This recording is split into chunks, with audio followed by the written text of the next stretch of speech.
Hi, good afternoon. My name is Augustine Osagade. I am a philanthropist, a politician, and I'm going to talk.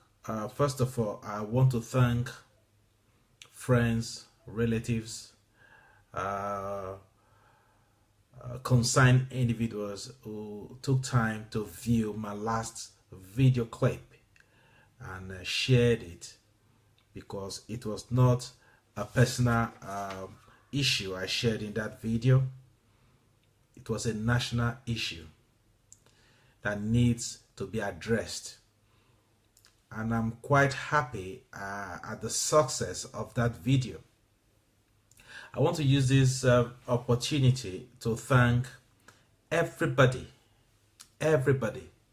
Nigerians and non-Nigerians, who are genuinely concerned about the plight of our country, about the plight of our people, and about what is happening in our continent, Africa. When I say Nigeria, the reason why I'm concentrating on Nigeria is because I am a Nigerian. And outside that, Nigeria is the largest economy in Africa, with a population of 170 million people, and it's still counting, according to the last census.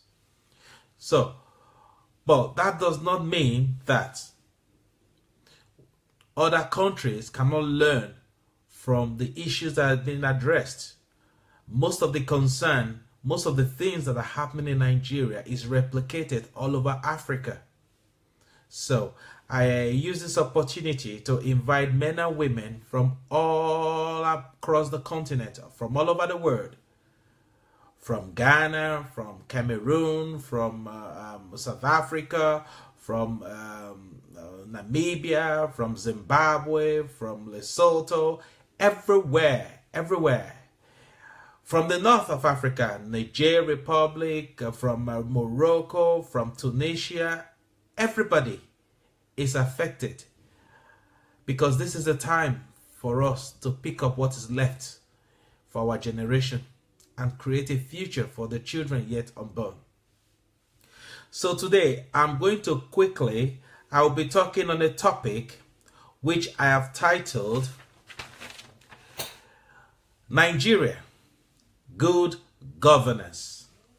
If you are watching me from Zimbabwe, you can say Zimbabwe, good governance. You can say Namibia, good governance. South Africa, good governance. But I'm concentrating on Nigeria, good governance. Now, most people get confused, especially those who are not geographically inclined. When we say Nigeria, what is this noise about Nigeria? What is so special about Nigerians? Well, and those who like football must have heard about the exploit Nigeria did when it comes to sports, especially as it concerns football. So Nigerians are a unique people. Nigerians are a distinct people from the whole of Africa. Nigerians are the only people who can smile in midst of hardship. Nigerians at some point were classed as the happiest people in the globe. So this is some of the attributes of Nigeria. This is some of the attributes of Nigeria. This is some of the attributes of Nigeria. So anything that happens in Nigeria, because of the uniqueness of Nigeria, is replicated all over the continent. And because Nigeria is among the 7th largest oil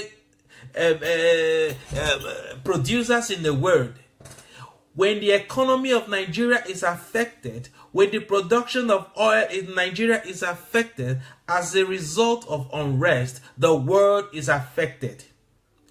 Does that strike a chord why the international bodies are interested in the affairs of Nigeria. This is the reason, because Nigeria is an indicator of the global economy. But before I delve into my topic today, which I have classed Nigeria, Good Governance, I want to quickly take us through some background knowledge about the country Nigeria. Who are Nigerians? Is Nigeria a country or a people? Well, the complexity of these definitions I am going to break down. First and foremost, I want to correct the impression that Nigeria is not just a geographical location or an entity. Nigeria is a class of people who are from that region of the Niger area. Now, I'm going to review some information that you may not be aware of. According to Wikipedia, Nigeria, the geographical location today called Nigeria, has been there from prehistoric time. In fact, since 11,000 BC, 11,000 before Christ, people had already settled in that region, which is today called Nigeria, and the people are called Nigerians. The first settlers of this region were the kingdom of the Neris. They settled in this area between 1068 AD. Excuse me, I beg your pardon. The kingdom of the Neris were already settled before on that period of 11,000 before Christ, BC. Another great people to be acknowledged are the Beninese, the Benin Empire, and the Oyo Empire. Although there is historical evidence to show that the Oyo Empire are part of the Benin Kingdom who emigrated out of the Kingdom of Benin to form the Oyo Empire. But I will not delve into that today because that will open another door of discussion another time. Now, in my last video, I highlighted the fact that religion is now being hijacked to play a very significant role in the political scene in Nigeria. Little wonder why you might be interested in knowing the origin of religion in Nigeria. Before the colonial masters or before the foreigner, because the main religions, which is the Christianity and Islam, are foreign to Nigeria. Now, before 11,000 BC, before Christ, the Benin Kingdom, which is one of the kingdoms that was existing in prehistoric time, had their religion, which is the traditional worship. So is the Oyo Empire. So is the kingdom of the Neris. But interestingly, in the year the first foreign religion that came into Nigeria was Islam. Islam came into Nigeria through the Borno Empire and it spread down from the north, down south. And this happened between 1068 AD, according to Wikipedia, and later the Hausa state at 1385 AD. And this happened in the 11th century. However, in the 15th century, the monks of the Augustinians and Capuchin monks from Portugal brought Christianity into Nigeria. Therefore, it will be logical to say that the two foreign religions which have become the main religion of Nigeria today are both alien to the people of Nigeria.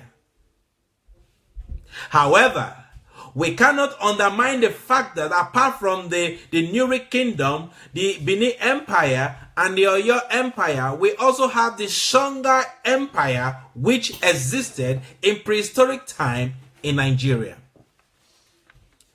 Now, the entity or the geographical space which is today called Nigeria was named by Flora Shaw, who was a British journalist and later got married to the governor of the region, which was Sir Lord Lugard. However, this geographical space, which is within the Niger River area, was amalgamated with the southern part of the country in 1914, which in history is called the amalgamation of the northern and the southern protectorate. This was done by Sir Lord Lugard. However, in summary, the name Nigeria was given to this geographical space by Flora Shaw, who was a British journalist and later got married to Sir Lord Lugard. Coming back to our topic, good governance. Nigeria, good governance. Now, what is good governance?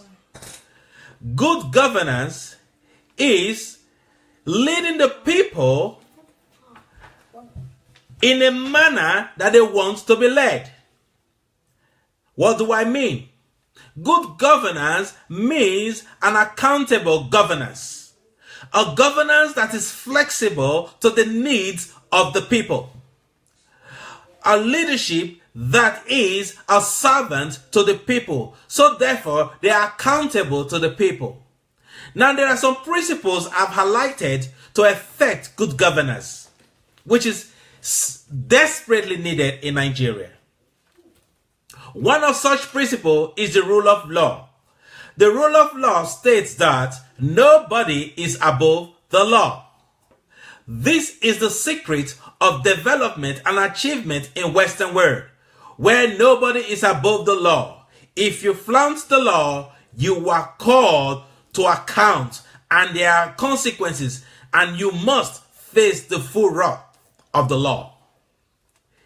Why is rule of law important to be instituted in Nigeria? The rule of law, if instituted in Nigeria in particular and in Africa generally, will curb corruption, because people will be aware that if they indulge themselves in corrupt practices while they are in office or after they've left offices, they will be called to account for it, and there are consequences for bypassing the law. The second principle, which I consider to be very, very important and is a marker for the progress in Western world, is the freedom of the press. By freedom of the press, I don't mean fake news. I mean a real, genuine, investigative journalism.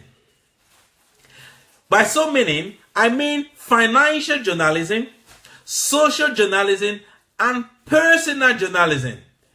Because the financial journalism, if investigative, with proof, will curb corruption or dictate corruption and highlight it for the public for action. Social journalism is generally called the paparazzis, where people in high position of office or in public offices are expected to uphold some moral standards for the public. Social press. It also is a reflection of who the people who are in charge of governance interact with. I am sorry to say that at this point, none of this type of journalism exists in Nigeria.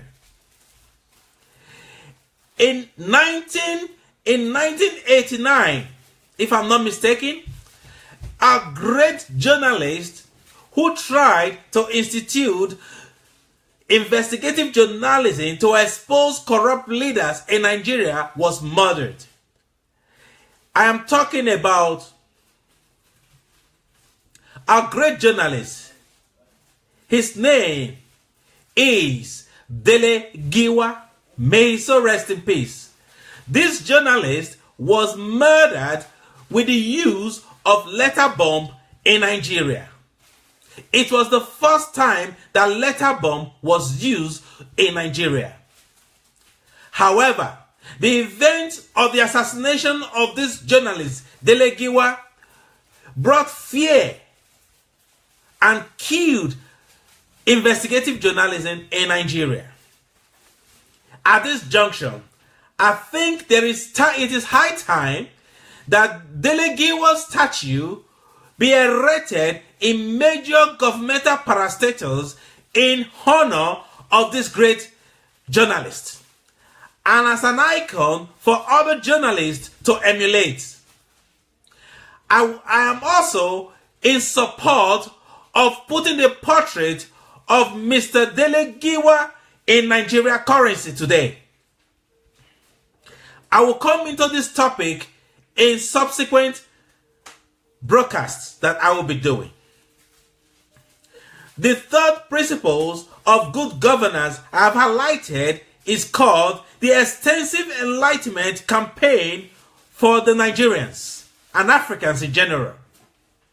By so, I mean education, a sound education, sound social media campaign, and training programs in all levels of governance, both in the private and in the public sector.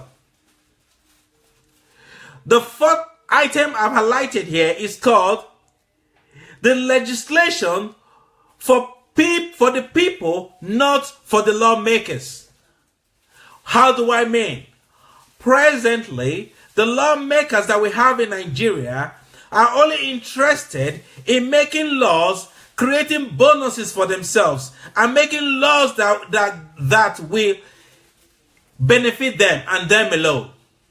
Where are the legislations about maintenance of our roads? Where are the legislations about steady power supply?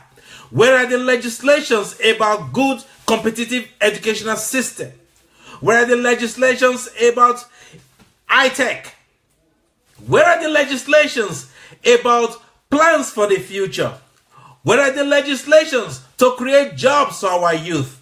Where are the legislations to curb bad electoral practices? Where are the legislations to curb armed robbery? Where are the legislations to curb misuse of public funds? Shamefully, these lawmakers are interested in themselves alone. This is because of an error in the process of selection and election of these people. Permit me to say, at this point, I am not convinced that there is an electoral process in Nigeria. It is a process of selection. Just yesterday, one of the Nigerian lawmakers was on Instagram flaunting his flamboyant lifestyle with chains of cars and being luxury cars, giving gestures on the social media, which in my own view is shameful.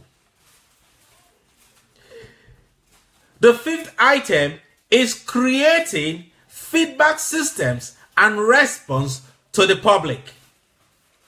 Feedback systems that will collect the opinions of the public in the services that is being rendered by the public and the private sectors. And not only creating this feedback system, putting a system in place to ensure that these complaints and observations are being attended to. And there are consequences for people who flout the law. This feedback system will also create a review panel or an independent review body that will oversee the management and implementations of government policies and the critical and the logical critics of these government policies that are not good. However, this feedback system is not only on the negative, it has the positive sides, where members of the public who have truly excelled in their duties. I am talking about the members of the governmental wing, the members of the legislative wing, the members of the judiciaries, cleaners, carers, people, philanthropists, industrialists, entrepreneurs. These people who have excelled and have performed very well to the betterment of Nigerians will be rewarded accordingly. Not necessarily financially, but in terms of awards and honors. The sixth item I've highlighted is an independent legislative, judiciary, and civil arms of government. A system whereby the lawmakers are independent of the government. In so doing, the powers of the presidencies should be divulged, therefore reducing their power of authoritarianism and giving the states and the local levels more power to be able to perfect governance. The judiciary, on the other hand, will not be dependent on the instructions of the government. Therefore, the rule of law can be implemented. The civil arms, a situation or a circumstance whereby the civil servants are able to carry out their duties without fear of being punished or victimized. Like this to say that this is my manifesto. I want every politician in Nigeria, in Africa, to review this video. I may not be entirely correct in my utterance, but I'm sure I have one or two points out there that will better the lives of our people. Let's stop being selfish. Let us look at the big picture. I encourage you to share this video. Share it with friends. Like this video. Let us get it to the top. Let us take it to the presidency in Nigeria. Let us take it to the presidency in Africa. Let us make the leaders of the political arms of Africa. Let them see. Let them know where they are going wrong. Let me take, for example, what happened in Zimbabwe for many years. Robert Mugabe, an 89, even 90, he's in his 90s now, year-old man trying to hold on to power. Dad. It took the interference of willed members of the public to oust him out of power, against his will anyway. How long? How long can we continue like this? Where the young, the viable, the pragmatic youth are not given the opportunity to rule their people with bright ideas, with latest skills, with well-sharpened skills to make an impact in our generation. Before I close this broadcast, I would like to tell you that Nigeria became a British protectorate in 1901, and in 1914 Nigeria was amalgamated.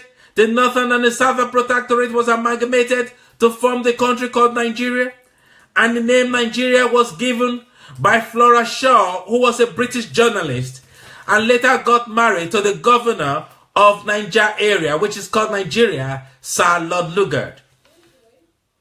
Nigeria got her independence in 1960 and became a republic in 1965. However, after the independence of Nigeria, the British government has been a stakeholder in the progress of Nigeria. I hereby call upon the British government to come and have a critical look at the situation in Nigeria. There are so much human rights abuses in my country. People are murdered, insecurity, corruption. People are assassinated by the government. It is time that international bodies are made to know that what they are being told in the United Nations are not true. Because the people that they send to the United Nations are dogs of the government. People are starving. No food. Groups, militant groups are being supported by government for political means, for political ambitions. Innocent citizens are killed. Innocent citizens are victimized. Now election is around the corner. Increased rates of assassinations. Increased rates of clashes between militant groups. Increased rates of insecurity. People are murdered every day. People are starving. Youth, after finishing school and university, no jobs to do. People have resorted to their own means of making ends meet. Standard of living is going down. According to poverty.io, Nigeria has become the poorest country in the world. How can that be? Oil was discovered in Nigeria many years ago. Before independence, oil was discovered in Nigeria. Nigeria is the 7th largest oil producer in the world. Nigeria is so blessed with abundant mineral resources.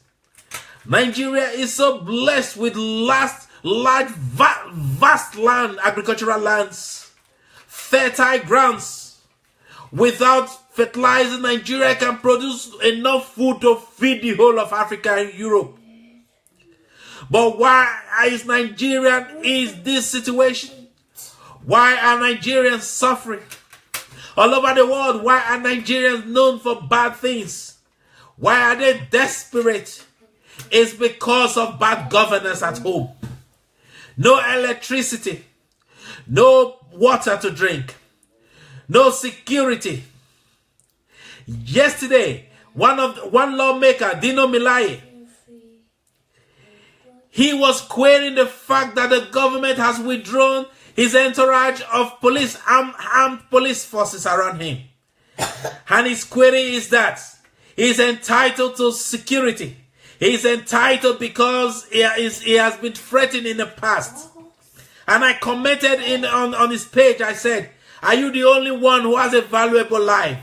What happens to the 170 million Nigerians who are living in constant danger every day? He refused to reply to my comments. This is the mentality of our lawmakers. They are concerned only about themselves. What has Dino Melaye done since he's been in the Senate? What has he done?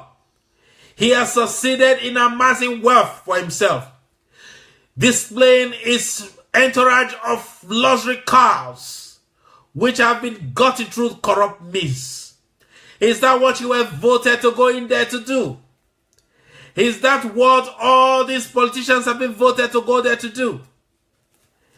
People are there in Nigeria, they cannot get one good meal a day.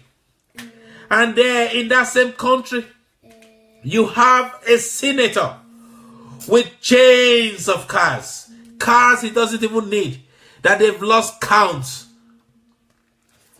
I thank you very much. As you share this message and like my page, I will be coming up with more expose. Nigeria must change this time. Nigeria has no choice this time. We've got to change. Our mentality has to change. Thank you. God bless you. I remain Augustine Osagade. I will appreciate your comments and your feedbacks as we continue in this plight to create a better world for all. In order to bring out the best, Nigeria has so much to give to the world. We have so much to give to the world in terms of tourism, in terms of agriculture, in terms of energy, solar energy, wind energy, hydro energy. We have so much to give to the world. But we also need help to get rid of this stigma of corruption.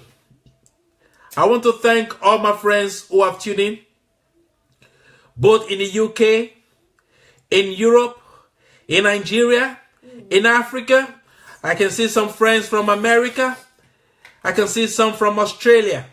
Please like this page, share this page as we continue in this plight to liberate Nigeria from the shackles of bad governance, from the shackles of greedy politicians, from the shackles of individuals who have no thought for tomorrow. Thank you and God bless you.